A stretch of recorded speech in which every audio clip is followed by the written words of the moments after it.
கடலூர் மாவட்டம் வேப்பூரில் தேமுதிகவின் மாநாடு தொடங்கியுள்ளது. கட்சியின் பொதுச் செயலாளர் பிரேமலதா 90 அடி கொடிக்கம்பத்தில் கட்சி கொடியை ஏற்றி மாநாட்டை தொடங்கி வைத்துள்ளார். கூடுதல் விவரங்களை வழங்குகிறார் செய்தியாளர் ஜெயபிரகாஷ். பிரகாஷ், வணக்கம். விவரங்கள். வணக்கம். தேசிய முற்போக்கு திராவிட கழகத்தின் மக்கள் உரிமை மீட்பு மாநாட்டின் துவக்க விழாவாக மாநாட்டு திரையில் உள்ள கொடிக்கம்பத்தில் அக்கட்சியின் பொதுச் செயலாளர் பிரேமலதா விஜயகாந்த் கட்சி கொடியினை தற்போது ஏற்றி வைத்துள்ளார்.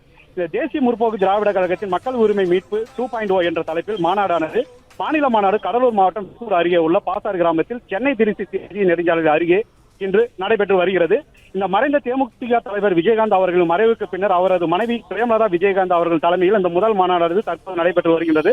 இந்த மாநாட்டின் துவக்க விழாவாக மாநாட்டு திடலில் 90 அடி கொடி கம்பத்தில் அக்கட்சியின் பொதுச் செயலாளர் பிரேமலதா விஜயகாந்த் அவர்கள் கட்சி கொடியினை ஏற்றி வைத்து துவங்கி வைத்துள்ளார். அதனைத் தொடர்ந்து தமிழ்தாய் வாழ்ப்பாளர் ஆரம்பித்து விஜயகாந்த் அவர்களின் திரைப்பட வாழ்க்கை மற்றும் அரசியல் வாழ்க்கை குறித்த பல்வேறு கலை நிகழ்ச்சிகள் நடைபெற உள்ளன.